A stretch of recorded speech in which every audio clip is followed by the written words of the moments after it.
Pancreatic lipase के mechanism of action की अगर हम बात करें तो ये किस तरह से जो है वो अपना मैकेनिज्म ऑफ एक्शन कर रहा है। ट्राइग्लाइसराइड्स को कन्वर्ट कर रहा है अल्फ़ा बीटा डाइग्लाइसराइड में, मतलब गैमा यूनिट से जो है वो फैटी एसिड को रिमूव कर रहा है। देन उसके बाद क्या कर रहा है, उसके बाद जो है ये अल्फ़ा यूनिट से भी फैटी एसिड को रिमूव करके फॉर्म कर रहा है बीटा मोनोग्लाइसराइड यहाँ पे। अब ये जो बीटा मोनोग्लाइसराइड फॉर्म हुआ है 72% जो है वो डिफ्यूज़ हो जाता है एपिथेलियल एब्जॉर्प्टिव सेल्स में। बाकी कितना रह गया 28%। ये 28% जो है वो आइसोमेरेज एंजाइम की मदद से यहाँ पे अल्फ़ा मोनोग्लाइसराइड में कन्वर्ट होगा, और इसमें से 6% जो है वो डिफ्यूज़ हो जाएगा एब्जॉर्प्टिव सेल्स में। देन 22% जो रह गया है वो अगेन लाइपेज एक्ट करके उसको ग्लाइसरॉल में कन्वर्ट कर देगा, और ये फिर पोर्टल ब्लड में एब्जॉर्ब हो जाएगा। ठीक है, डायरेक्टली पोर्टल ब्लड में चला जाएगा। यहाँ जो फ्री फैटी एसिड्स जो हैं वो यहीं इंटेस्टिनल ल्यूमेन में भी रहेंगे। ठीक है, जो फ्री फैटी एसिड्स फॉर्म हो रहे हैं। अच्छा, एक चीज़ होती है माइसील फॉर्मेशन। जो हायर फैटी एसिड्स हैं मोनोग्लाइसराइड और डाइग्लाइसराइड, वो रिलेटिवली क्या होते हैं, हाइड्रोफोबिक होते हैं। तो ये इनकी एक तो इमल्सिफिकेशन होती है बाइल सॉल्ट्स की वजह से, ये स्मॉलर ड्रॉपलेट्स में फॉर्म होते हैं। देन क्या होता है, फिर ये बाइल सॉल्ट्स इनको कलेक्ट करके इनकी सराउंडिंग्स पे जो है वो एक हाइड्रोफिलिक लेयर फॉर्म करके इनको कन्वर्ट कर देते हैं माइसील्स में। माइसील्स क्या हैं, water soluble, small water soluble molecular aggregates हैं। ठीक है, कुछ इस तरह से ये जो अंदर दिख रहे हैं ये फैटी एसिड्स हैं, उसके बाहर जो कवरिंग है वो बाइल सॉल्ट्स की है। तो ये रिलेटिवली जो है इनको हाइड्रोफिलिक बना देते। अच्छा, पैनक्रियाटिक लाइपेज के के एक्शन में जो है बाइल सॉल्ट्स का बहुत इम्पोर्टेंट रोल है। बाइल सॉल्ट्स क्या करते हैं, ये कंबाइन करवाते हैं लाइपेज को, पैनक्रियाटिक लाइपेज को एक प्रोटीन के साथ जो कि कहलाता है कोलिपेज, और ये स्मॉल इंटेस्टाइन में होता है। इस कॉम्बिनेशन की फॉर्मेशन की वजह से क्या होता है, लाइपेज की एक्टिविटी एक तो इंक्रीज़ होती है, इन्हांस होती है, और ये जो प्रोटीन है वो एंजाइम को, लाइपेज एंजाइम को सरफेस डीनेचरेशन से प्रोटेक्ट करता है, और बाइल सॉल्ट्स के इफ़ेक्ट से भी प्रोटेक्ट करता है।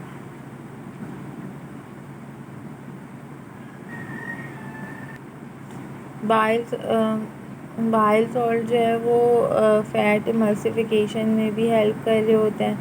इसके अलावा कैल्शियम जो है वो भी लाइपेज के एक्शन को बढ़ाता है, कैल्शियम आयन।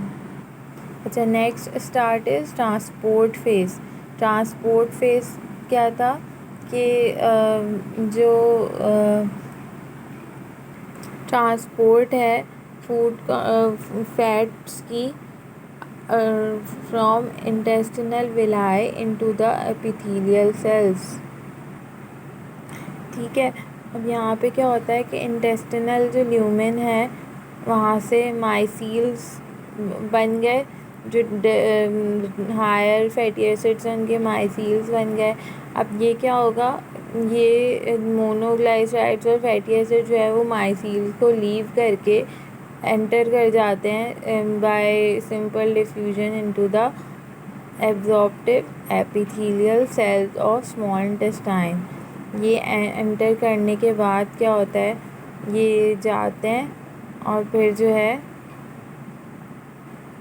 जितने भी फैटी एसिड्स हैं वो मिलकर ट्राइग्लाइसराइड्स फॉर्म करते हैं। यहाँ पे देखें, फैटी एसिड्स हैं, इन्होंने ट्राइग्लाइसराइड फॉर्म किया।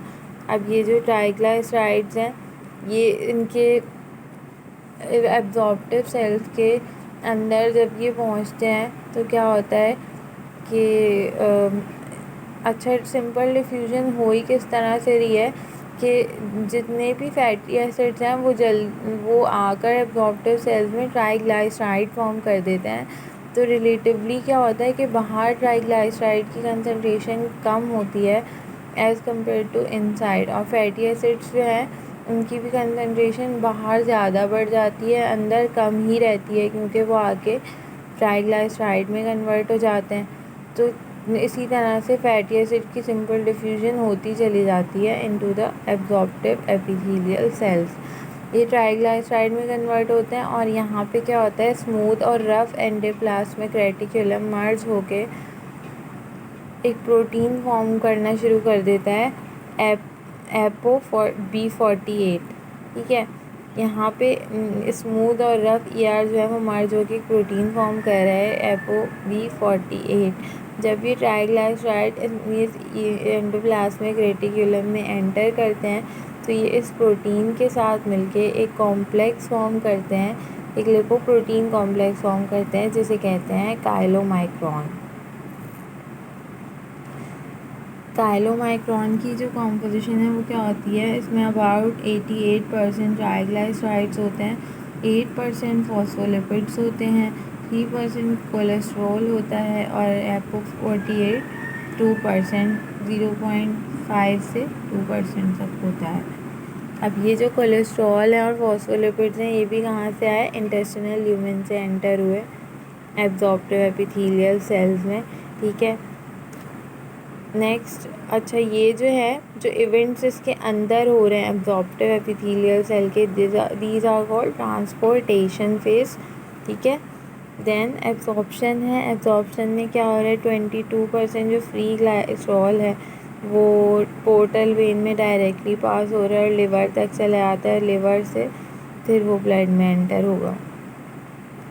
फैटी एसिड जो शॉर्ट चेन फैटी एसिड हैं लेस देन 8 to 10 कार्बन, वो डायरेक्टली एब्जॉर्ब होंगे ब्लड में और लिवर में चले जाएंगे।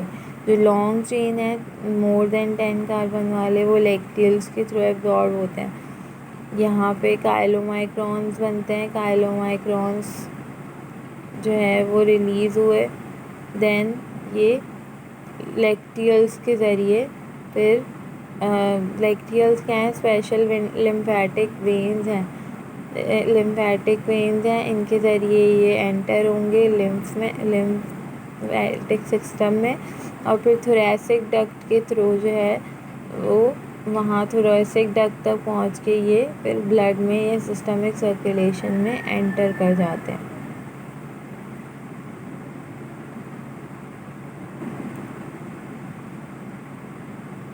अच्छा, यहाँ पे फिर वही लिखा है कि TGs कन्वर्ट हो रहे हैं लिपोप्रोटीन कॉम्प्लेक्स में, काइलोमाइक्रॉन में, जो कि हाइड्रोफिलिक होते हैं, रिलेटिवली सॉल्यूबल होते हैं। ठीक है, और फिर ये लैक्टियल्स के थ्रू सिस्टमिक सर्कुलेशन में एंटर करते हैं। अच्छा, जो सर्कुलेटिंग काइलोमाइक्रॉन्स हैं, एक है नेसेंट काइलोमाइक्रॉन और एक होता है सर्कुलेटिंग। नेसेंट जो फॉर्म होता है, देन सर्कुलेटिंग जो सर्कुलेट कर रहे हैं ब्लड में सर्कुलेट करने वाले जो काइलोमाइक्रॉन्स हैं वो अबाउट 2.5 आवर के बाद, मेल्स के 2.5 आवर के बाद क्लियर हो जाते हैं। सही है, कोलेस्ट्रॉल जो है वो माइसील्स की फॉर्म में जो है एब्जॉर्ब होता है इनटू लिम्फ,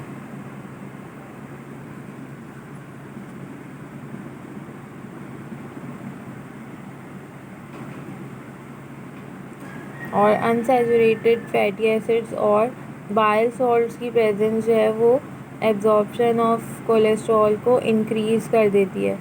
फॉस्फोलिपिड्स जो हैं वो भी डायरेक्टली ब्लड में एब्जॉर्ब हो रहे होते हैं और जो है फिर ये लिवर में चले जाते हैं।